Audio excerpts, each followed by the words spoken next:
Америка.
Алекс,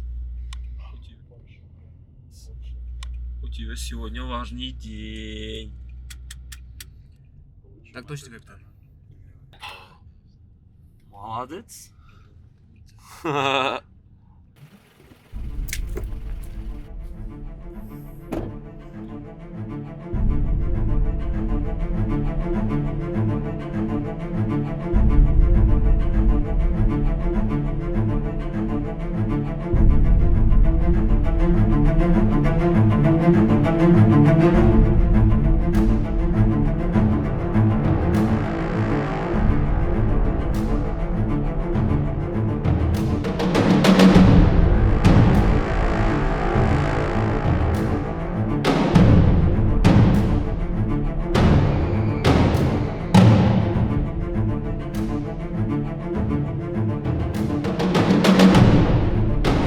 С сегодняшнего дня рядовой Александр назначается на должность капитана.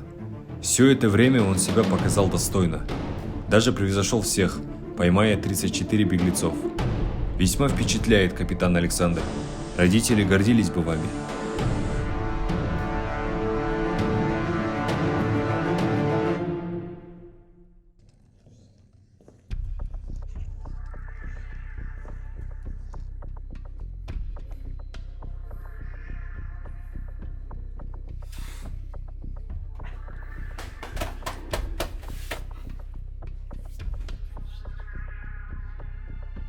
Идем, молодой капитан. Вы сейчас пойдете на охоту. А вы? Ты теперь капитан. Это уже твоя работа. Но сначала я тебе что-то покажу. Пацаны, оружие приготовьте.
Сейчас вернемся.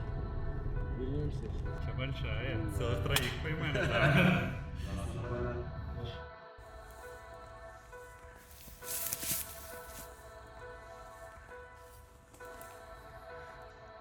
Ищите. Они где-то здесь.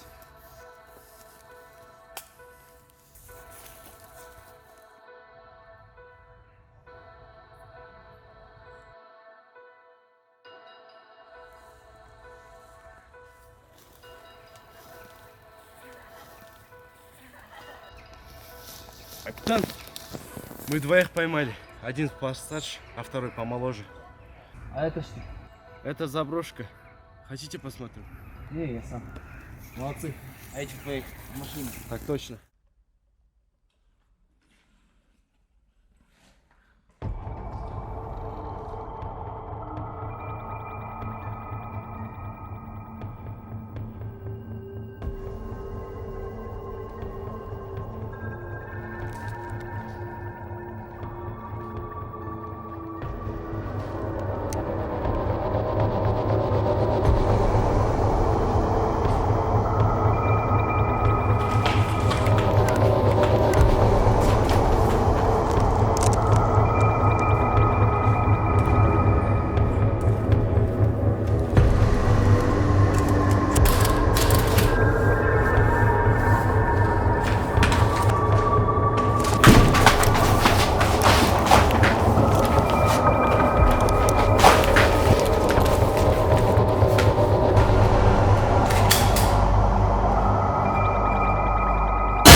Капитан! Что? Что с вами случилось? Не твое дело. Ты пленники. В машине.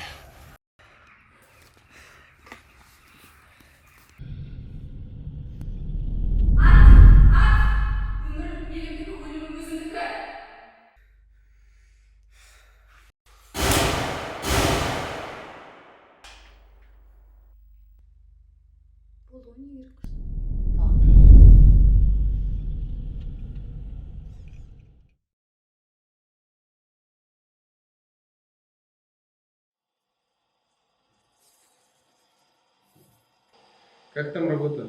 Говорят, что ты вторым Бермудом стал. Да не уже далеко. Главное, уверенность. Если ты проиграешь, то все этот хлам нам достанется. Да не кипиши ты, Юга. Чего вы бросились? Да пошел ты его.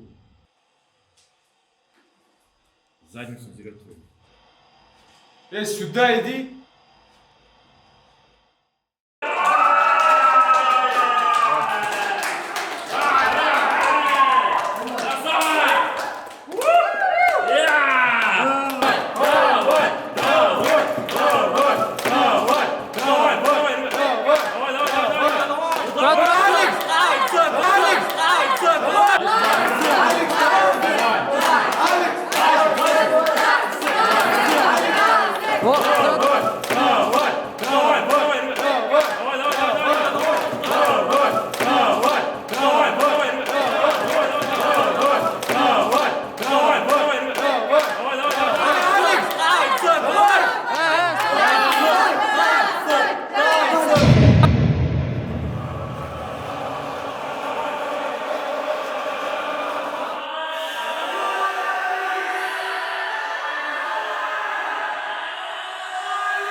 Бля, Алекс, как такое вообще может? Не знаю.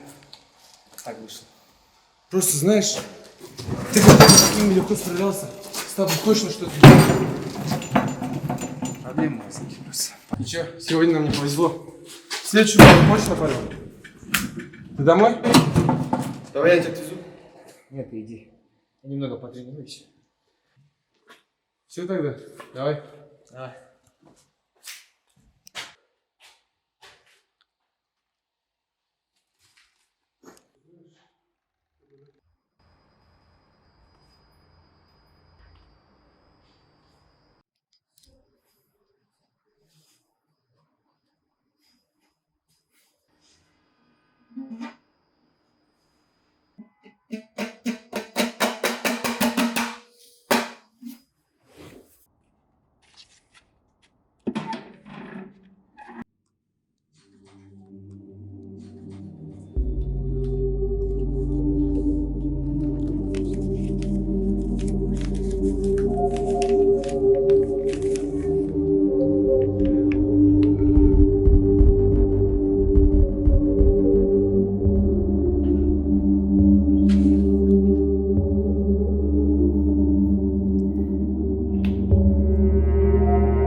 помнишь?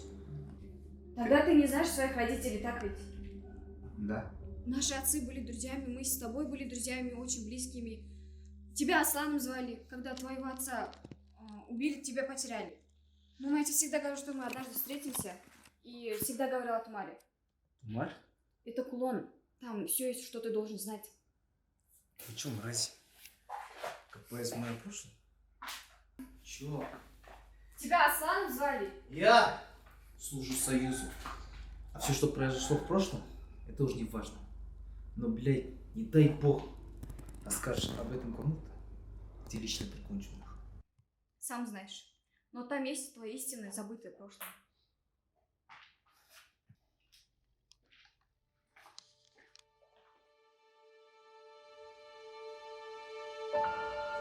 Какие?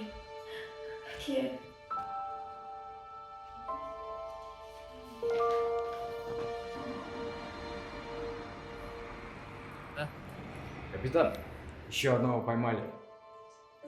Знаете что? Как вы стали капитаном, дело идет вперед. Откуда вы его поймали? Из старой водостанции.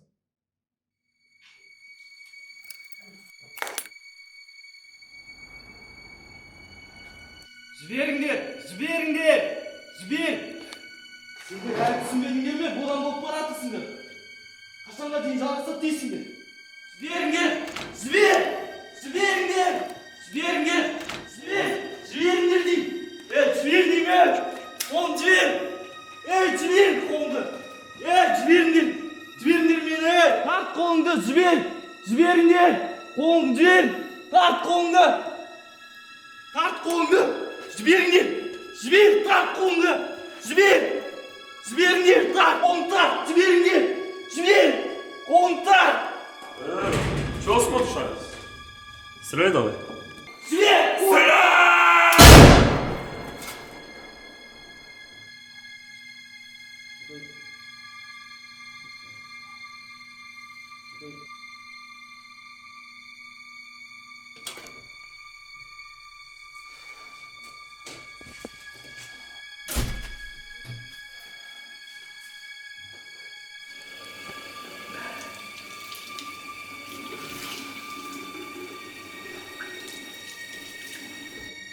Я тебе всегда говорю, что мы однажды встретимся, и всегда говорила Тумаре.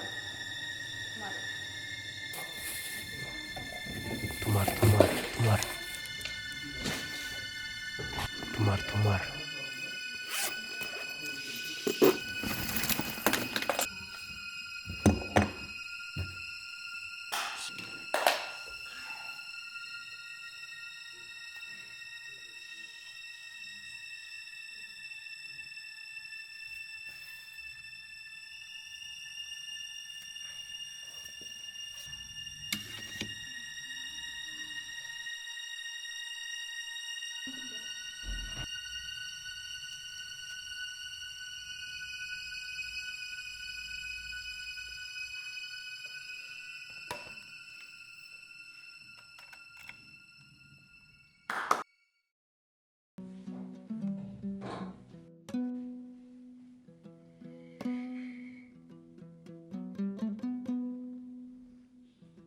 Бұл видеоны түсірер алдында мен көп ойландым. Ақыры бұл сөздер айтылу керек деп шештім. Бүгін біз балаларды мұражайға алып бардық. Мектептің тапсырмасымен балаларға ұлттық құндылықтарды түсіндіру керек болды. Менің бір байқағаным, біз ұлтты көміп жатырмыз. Мен түсінбейтін бір нәрсе бар, осы біздің ұлттық құндылықтар неге тек мұражайда тұрады? Неге біз қазақтың ұлы тарих туралы айтамыз да, ұлы болашақ жайлы неге айтпаймыз? Неге қазақ тілінде үлкендері ғана сөйлейді?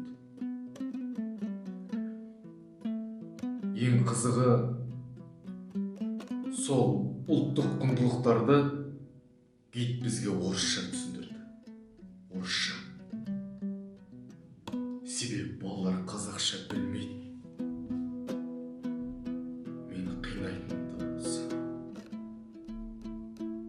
Иә, балаларға тарихты оқытқан дұрыс, бірақ өткен ғасырдағы қолдан жасалған ашаршылықты айтпағанда ертең тағы ашықпас үшін не істеу керегін білуіміз керек қой.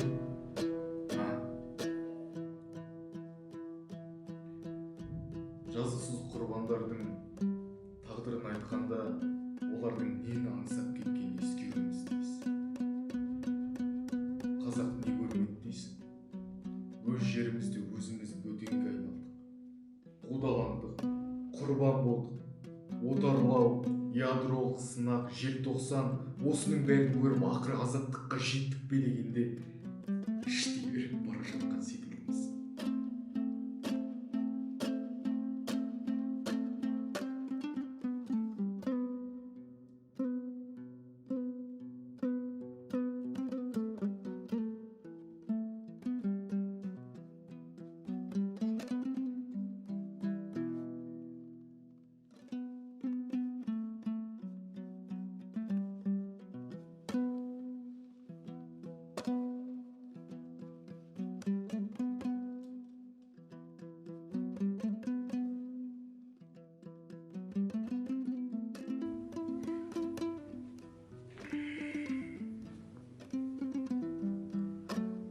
Тарихтан сабақ алмаса, ол қайталанып отырады. Қазір ел арасында одақ құру туралы ұсыныс айтылып жүр. Түсінуімше, бұл жай одақ емес, тұтастай бір құрылым. Территориясы, экономикасы, жүйесі ортақ. Оны ойға алудың өзі қорқынышты. Жарайды, экономикалық даму, саяси қауіпсіздікке ие болармыз. Бірақ елдер арасындағы шекараны алып тастаудың өзі бодандықтан қандай айырмашылығы бар? Шынын айтқанда, халыққа қазір бәрібір. Дегенмен бізге аянып қалуға болады. Ол үшін бұл бастамаға қарсы азаматтардың басын қосып жұмылдыруымыз керек.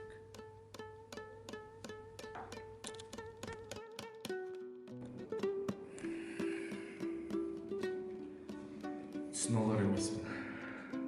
Біз не істесек те жолымыз жабық. Ал одақ құрылғалы бері қарсы шыққандар қудалана бастады. Біз қайда барсақ та басқан ізімізді аңдып, соңымыздан қалмайды. Әлде арамызда сатқын біреу бар ма?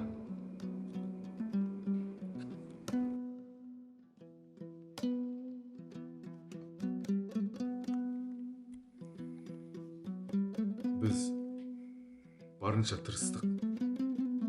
Шамамыз келгенше күрестік. Бірақ қолымыздан келмеді. Болашақтың бұлыңғыр. Алда не болар белгісіз. Өмірім елімдікі, өлімім өзімдікі.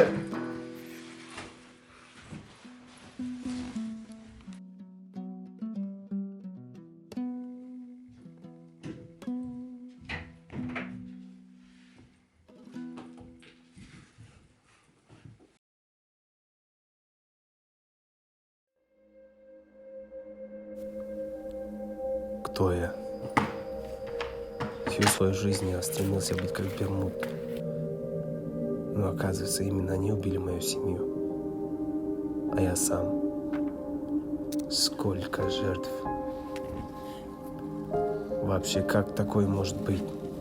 Почему мои родители с беглецами дружили? Не понимаю.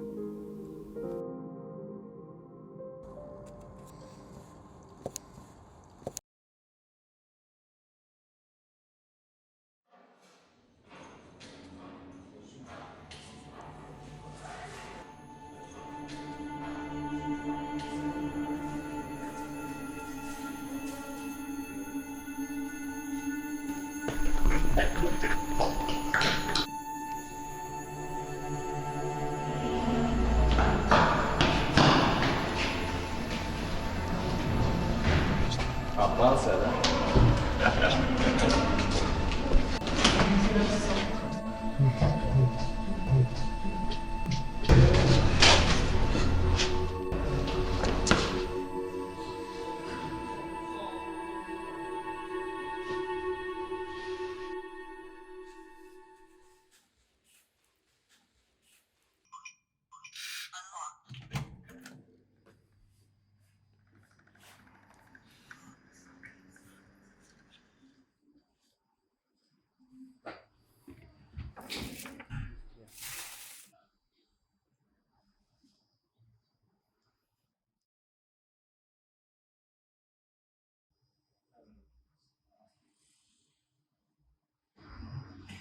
Кстати, я флешку нашел. Теперь что ты будешь делать? Не знаю. А отец твой когда умер? Оның аты Мағауия болатын. Мағауия его зовут. Я помню. А кто? Остальные. Тебе как сложилось? Так ведь? Аслан. Ты откуда? В подвале нашли. А знаешь, что это такое? Это домбра. Казахтар бұнымен шықып күйлерін жеткізген.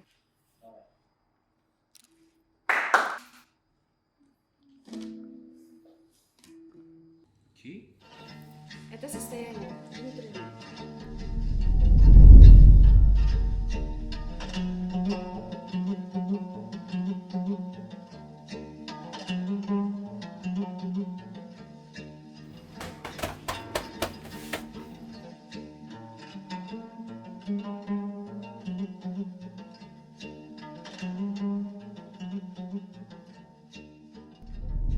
Менің әкем сен туралы көп айтатын. Он ждал, когда ты вернешься. А, кстати. Вот мой отец.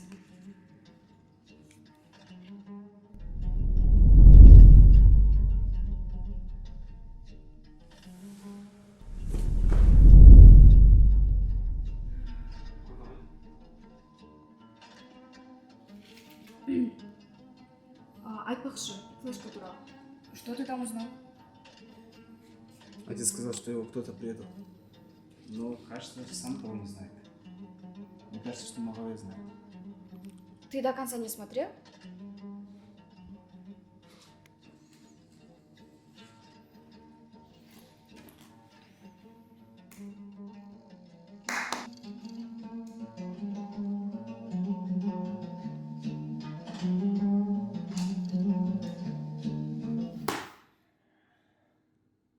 Ты знала?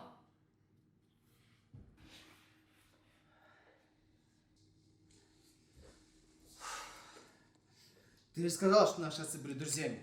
Но именно твой отец предал моего. И что? ты, зная все это, ничего не сказала мне? И что? Что изменится? Это не я предала твоего отца. Он свою вину искупил.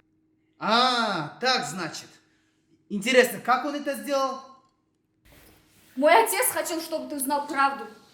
Откуда эти записи? Как думаешь, кто сохранил все эти записи и вложил в тумар? Твой покойный отец? Нет, конечно. Знаешь что? Из-за тебя сколько казахов умерли. В том числе и мой отец. Я все видела, но я промолчала. Знаешь почему? Потому что...